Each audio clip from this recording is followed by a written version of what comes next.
का जो टॉपिक है वो है न्यूरो डिसऑर्डर, और हम देखेंगे इसके जितने भी इम्पोर्टेंट पॉइंट है न्यूरो में, उन सब चीज़ों के बारे में हम देखेंगे। तो today first question is degeneration of cerebral cortex and basal ganglia. Cerebral cortex and basal ganglia के डिजनरेशन को क्या कहते हैं? ऑप्शन है myasthenia gravis, Huntington, multiple sclerosis and GBS, Guillain Barre syndrome. तो जो इसका करेक्ट आंसर होगा वो होगा हंटिंगटन डिजीज। सबसे पहले बात करेंगे हंटिंगटन डिजीज की। यह म्यूटेशन की वजह से होता है। बाकी जो तीन डिजीज हैं myasthenia gravis, multiple sclerosis, GBS, ये तीनों ऑटो इम्यून डिजीज हैं। जबकि जो हंटिंगटन डिजीज है यह म्यूटेशन की वजह से इनहेरिटेड डिजीज, यह है इनहेरिटेड डिजीज, इनहेरिटेड डिजीज।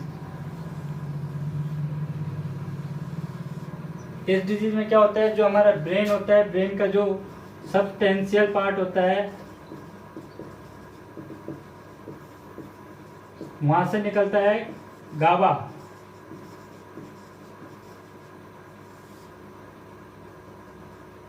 वहां से निकलता है गाबा। गाबा की फुल फॉर्म होती है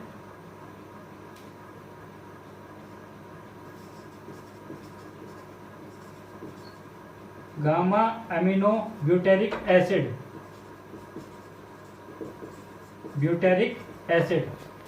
अब क्या होता है इस डिजीज में, जो म्यूटेशन की वजह से जो सीएजी जीन होता है, कैग जीन होता है, इसमें क्या होता है म्यूटेशन होता है, जिसकी वजह से क्या होता है, जो ब्रेन का जो ये पार्ट होता है substantial Niagara, substantial Niagara,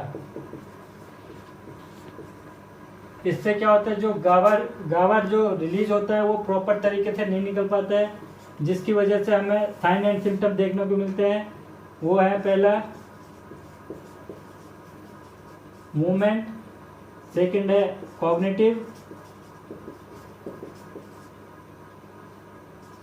third है साइकोटिक। जो साइन एंड सिम्टम हमें देखने को मिलती है इस डिजीज में म्यूटेशन की वजह से, वो है पहला मूवमेंट। मूवमेंट में जो होता है हमेशा जर्किंग मूवमेंट देखने को मिलते हैं, जर्किंग मूवमेंट, जिसमें हमारे हाथ पैर जो होते हैं जर्किंग मूवमेंट शो करते हैं। उसके बाद जो आता है वो होता है cognitive. Cognitive means thinking. Cognitive में जो हमारा सबसे इंपॉर्टेंट पॉइंट आता है वो होता है dementia. Dementia is loss of memory. Dementia is loss of memory. And third one is psychotic disorder. Psychotic disorder is group of large number of characteristic, जिसमें हमें क्या होता है सैडनेस, दूसरा इमोशन, तीसरा लोनलीनेस। तो इसमें साइकोटिक डिसऑर्डर में हमें बहुत सारे सिम्टम्स एक साथ देखने को मिलते हैं, जबकि मूवमेंट में जर्किंग आता है, कॉग्निटिव में थिंकिंग आता है, जिसमें है dementia, loss of memory, and psychotic disorder में आता है सैडनेस, इमोशन और लोनलीनेस एंड अदर। ये था हंटिंगटन डिजीज। अब हम बात करेंगे myasthenia gravis, multiple sclerosis and GBS के बारे में। ये तीनों ऑटो इम्यून डिसऑर्डर हैं, जिसमें अपनी ही जो एंटीबॉडी होती है वो नर्व सेल को वो डिजनरेट करने लग जाती है। ये थी हंटिंगटन डिजीज के बारे में, जिसमें सेरेब्रल कॉर्टेक्स और बेसल गैंग्लिया क्या होने लग जाते हैं, डिजनरेट होने लग जाते हैं, जिसकी वजह से movement, jerking movement, cognitive thinking, dementia, psychotic disorder, emotion change होने लग जाते हैं।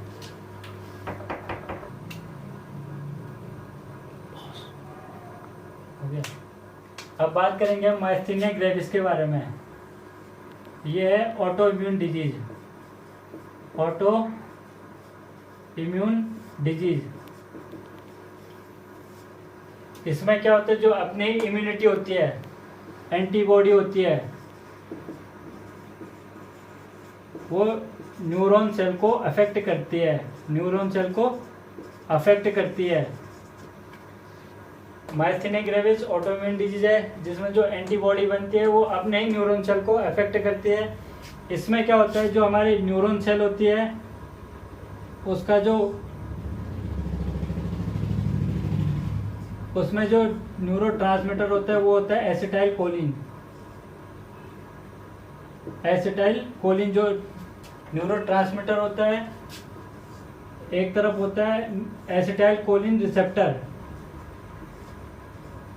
यह है एसिटाइल कोलिन रिसेप्टर साइट, यह है एसिटाइल कोलिन। इसमें क्या होता है, जो एंटीबॉडी बनती है ये सीधे जाके एसिटाइल कोलिन रिसेप्टर साइट पे बाइंड हो जाती है।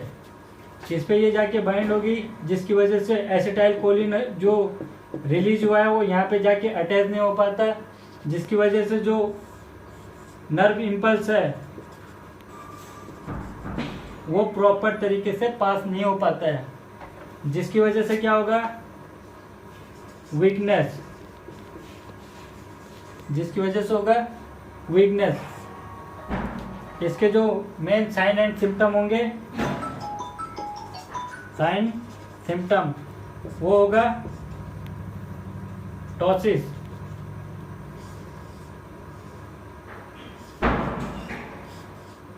वो होगा टॉसिस। टॉसिस का मतलब होता है आई मसल ड्रॉप। इसमें क्या होता है, इंसान की जो एक आई होती है उसकी मसल क्या होने लग जाते हैं, ड्रॉप होने लग जाते हैं, जिसको बोलेंगे हम टॉसिस। दूसरा जो इसमें देखने को मिलता है वो होता है डिप्लोपिया, उसको बोलते हैं डिप्लोपिया, जिसको हम दूसरा बोलते हैं डबल विजन, जिसको बोलते हैं हम डबल विजन। इसमें इंसान को डबल डबल दिखने लग जाता है। ये दो मेन साइन एंड सिम्टम इसमें देखने को मिलते हैं। और भी चीजें होती है इसमें, मसल वीकनेस होती है, respiratory muscle weakness, respiratory muscle weakness, ये साइन इसमें देखने को मिलते हैं। अब बात करेंगे इसके डायग्नोसिस की।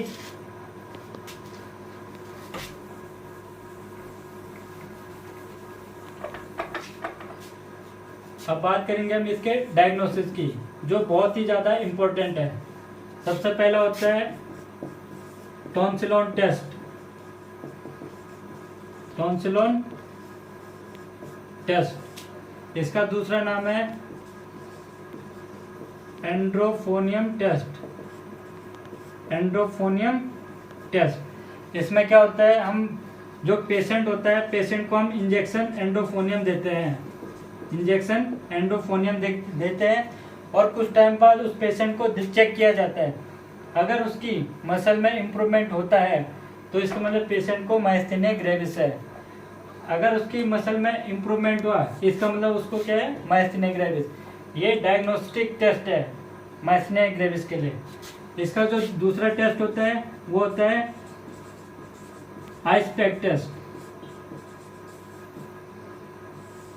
इसमें क्या करते हैं हम, आइस पैक को जो मसल, जो आई की मसल होते हैं उस पर रखते हैं।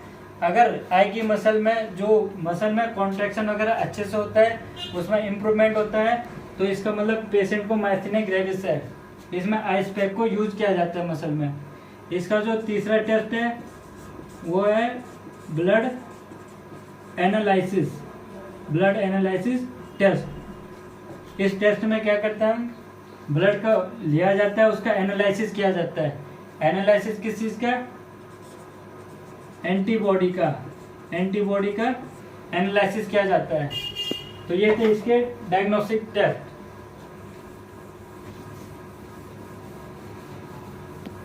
अब बात करेंगे इसके ट्रीटमेंट की।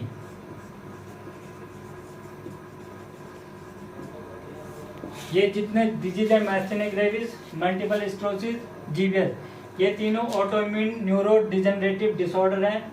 इसमें जो ट्रीटमेंट दिया जाता है वो दिया जाता है कॉर्टिकोस्टेरॉइड।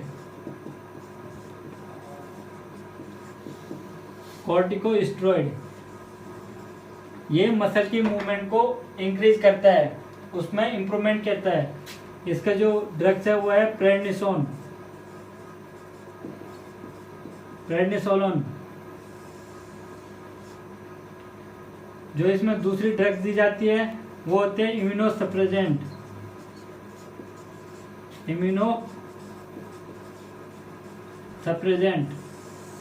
इसका जो एग्जाम्पल है वो है साइक्लोफॉस्फामाइड।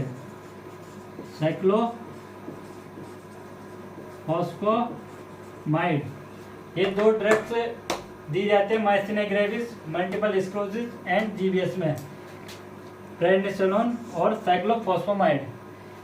इसमें एक चीज ध्यान ये रखनी होती है, प्रेडनिसोलोन में इसके बहुत ज्यादा साइड इफेक्ट होते हैं। साइड इफेक्ट, अगर हम किसी पेशेंट को प्रेडनिसोन 3 वीक से ज्यादा दे रहे हैं, 3 वीक से ज्यादा टाइम तक दे रहे हैं, या फिर हाई डोज में प्रेडनिसोन दे रहे हैं, तो इससे पेशेंट को साइड इफेक्ट दिखने लग जाते हैं, जिसकी वजह से हम पेशेंट को एक कार्ड देते हैं जिसको बोलते हैं ब्लू स्टेरॉइड कार्ड। ये कार्ड उन पेशेंट को दिया जाता है जिनको हम प्रेडनिसोन 3 वीक से ज़्यादा दे रहे हैं। अगर हम प्रेडनिसोन को तुरंत स्टॉप कर देते हैं तो हमें इससे बहुत ज़्यादा साइड इफेक्ट देखने को मिलते हैं, emotional, physical, mental, weight gain, इसमें साइड इफेक्ट देखने को मिलते हैं अगर हम इसे एकदम से स्टॉप कर देते हैं। इसमें प्रेडनिसोन को धीरे धीरे डोज कम करके इसको बंद किया जाता है ट्रीटमेंट के बाद।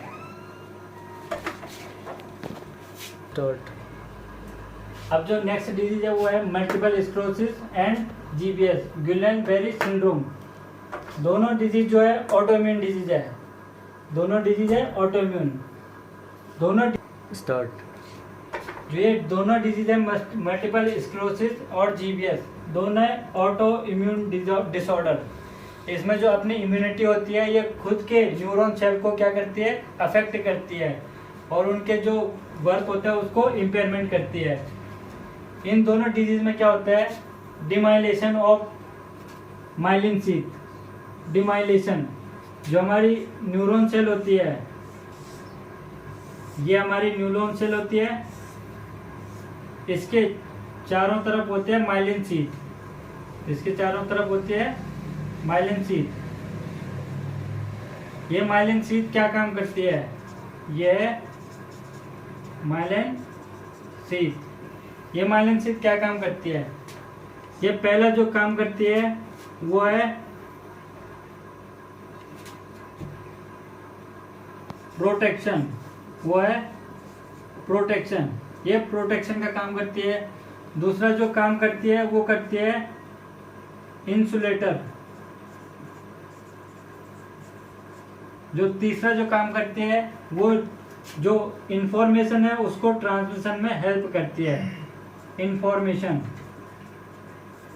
तो 3 काम हो गए माइलिन शीथ के, प्रोटेक्शन, इंसुलेटर और इंफॉर्मेशन के ट्रांसमिशन में क्या करती है, हेल्प करती है। इन दोनों डिजीज में क्या होता है, जो माइलिन शीथ होती है इसका डिजेनरेशन शुरू होने लग जाता है, डिजेनरेशन दोनों डिजीज में। डिजेनरेशन होने की वजह से जो नर्व इम्पल्स होगा वो प्रॉपर तरीके से नहीं जाएगा, तो इसमें क्या होगा,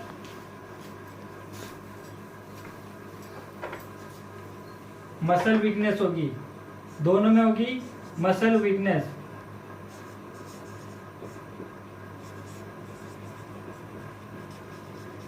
वीकनेस और इम्पेयरमेंट होगा, जो मूवमेंट में इम्पेयरमेंट होगा दोनों डिजीज में। जो मल्टीपल स्क्लेरोसिस वो होती है सीएनएस की डिजीज, ब्रेन और स्पाइनल कॉर्ड की, जबकि जो जीबीएस थी वो थी पीएनएस, पेरिफेरल नर्वस सिस्टम की। ये जो डिजीज होती है ये होती है डिसेंडिंग, मतलब इसमें ब्रेन और स्पाइनल कॉर्ड पहले अफेक्ट हो गए, उसके बाद लिम्स वगैरह अफेक्ट होते हैं। जबकि ये है जीबीएस, ये असेंडिंग, इसमें पहले एक्सट्रीमिटीज, पहले लेग्स, हैंड दोनों क्या होंगे, अफेक्ट होंगे, उसके बाद ब्रेन और स्पाइनल कॉर्ड अफेक्ट होगा। इसके अब बात करते हैं इनके साइन सिम्टम की। तो जो मल्टीपल स्क्लेरोसिस का वो साइन है, पहले डिसेंडिंग, पहले मतलब ब्रेन और स्पाइनल कॉर्ड अफेक्ट होंगे। दूसरा है निस्टिग्मस इज रैपिड आई मूवमेंट, इसको बोलते हैं रैपिड आई मूवमेंट। इसमें आई का जो मूवमेंट हो जाता है बहुत तेजी से हो जाता है। मल्टीपल निस्टिगमस नमनेस, जो हाथ पैर अंगूर में क्या होगी, नमनेस होगी। और dysarthria, dysarthria is speech impairment, dysarthria is speech impairment. और जबकि जीबीएस जो पेरिफेरल नर्वस सिस्टम थी, इसमें पहले हाथ पैरों में अफेक्ट होगा, उसके बाद ब्रेन और स्पाइनल कॉर्ड अफेक्ट होंगे। इसमें होता है पहला पैरास्थीसिया, पैरास्थीसिया मतलब होता है जो हाथ पैर वगैरह उसमें क्या होती है, नमनेस और टिंगलिंग। इसमें जो सबसे इंपॉर्टेंट देखने को मिलता है जीबीएस में वो होता है एयर रिफ्लेक्शन। इसमें रिफ्लेक्सेस जो होते हैं वो स्लो हो जाते हैं, स्लो रिफ्लेक्शन जिसको बोलते हैं एयर रिफ्लेक्शन। जीबीएस का जो चौथा सबसे इंपॉर्टेंट है वो होता है रेस्पिरेटरी अरेस्ट, वो होता है रेस्पिरेटरी अरेस्ट।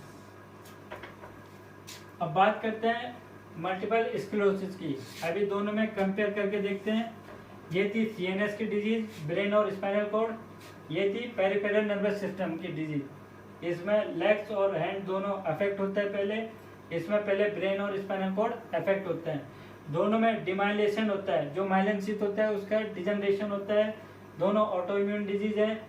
इसमें होता है nystagmus, rapid eye movement, numbness, dysarthria, speech impairment. इसमें होता है पैरास्थीसिया, नमनेस और tingling in extremities. Air reflection, जो रिफ्लेक्शन हो जाए वो क्या होता है, फ्लो होते हैं। थर्ड होता है रेस्पिरेटरी अरेस्ट। अब बात करते हैं मल्टीपल स्क्लेरोसिस की। इसमें होता क्या है मल्टीपल स्क्लेरोसिस में, ये ऑटो इम्यून डिजीज है। इसमें क्या होता है, जो हमारे टी सेल होते हैं, टी सेल क्या होती है, हमारे ब्लड ब्रेन बैरियर, जो हमारे ब्रेन में जो बैरियर का काम करते हैं, ये केवल सेलेक्टिव चीजों को ट्रांसपोर्ट का काम करती है। जो टी सेल होती है वो ब्लड ब्रेन बैरियर को क्रॉस कर जाती है। क्रॉस करके जो न्यूरॉन सेल होती है, माइलिन शीथ होती है,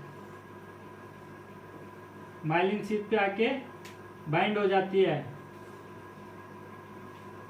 जो टी सेल होती है वो ब्लड ब्रेन बैरियर को क्रॉस करके माइलिन शीथ पे आके बाइंड हो जाती है रिसेप्टर साइड पे। अब यहाँ पे क्या होता है, ये जैसे ही टी सेल यहाँ पे बाइंड हुई, ये माइलिन शीथ और ज़्यादा एक्टिवेट हो जाती है। तो ये और ज़्यादा क्या हो जाती है, activation, myelin sheath activation. Myelin sheath की एक्टिवेशन की वजह से क्या होता है, जो इम्यून सेल होती है, इम्यून सेल और एंटीबॉडी होती है, वो जो एक्टिवेट साइट होती है उस पर जाके बाइंड होने लग जाते हैं। जितने भी एक्टिवेट साइट है वहां पे जाके इम्यून सेल और एंटीबॉडी जाके बाइंड हो जाते हैं, जिसकी वजह से जो नर्व इम्पल्स है, नर्व इम्पल्स क्या हो जाती है, स्लो हो जाती है। नर्व इम्पल्स स्लो हो जाती है। ये देखने को मिलता है मल्टीपल स्क्लेरोसिस में। जो सबसे पहले टी सेल होती है वो ब्लड ब्रेन बैरियर को क्रॉस करती है, क्रॉस करके माइलिन शीथ पे अटैक करती है। माइलिन शीथ पे अटैक करके वो जो साइड पे जाती है तो उसे एक्टिवेट कर देती है। माइलिन शीथ एक्टिवेशन बोलेंगे जिसे। हाइपर एक्टिवेशन की वजह से जो इम्यून सेल और एंटीबॉडी होंगे जो हमारी बॉडी में, वो जाके उस माइलिन शीथ पे अटैक करने लग जाएंगे और वहाँ पे बाइंड होने लग जाएंगे, जिसकी वजह से क्या होगा, डिजनरेशन होगा, नर्व इम्पेयरमेंट होगा और डिजनरेशन होगा, जिसकी वजह से हमें क्या देखने को मिलेगा, निस्टिगमस, नमनेस, डिसआर्थरिया, ये सब चीजें हमें देखने को मिलेगी किसमें, मायस्थीनिया ग्रेविस में। अब मायस्थीनिया जो ग्रेविस का जो ट्रीटमेंट होता है वो होता है deep brain stimulation. Deep brain stimulation. दूसरा होता है ड्रग कैथेटर। इसमें क्या होता है, स्टिमुलेटर का यूज किया जाता है ब्रेन में, और या फिर ड्रग कैथेटर का यूज किया जाता है जिसको फिक्स कर दिया जाता है, जिसको ब्रेन में क्या किया जाता है, फिक्स कर दिया जाता है, और जिसकी वजह से मसल के मूवमेंट में इम्प्रूवमेंट किया जाता है। मसल इम्प्रूवमेंट किया जाता है। ये जितने ऑटोइम्यून डिजीज है, मायस्थेनिया ग्रेविस, मल्टीपल स्क्लेरोसिस और जीबीएस, तीनों में एक ही दवाई चलती है, इम्यूनो सप्रेजेंट साइक्लोफॉस्फेमाइड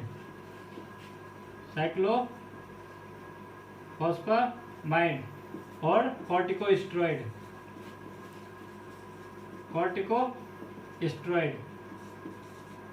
प्रेडनिसोन।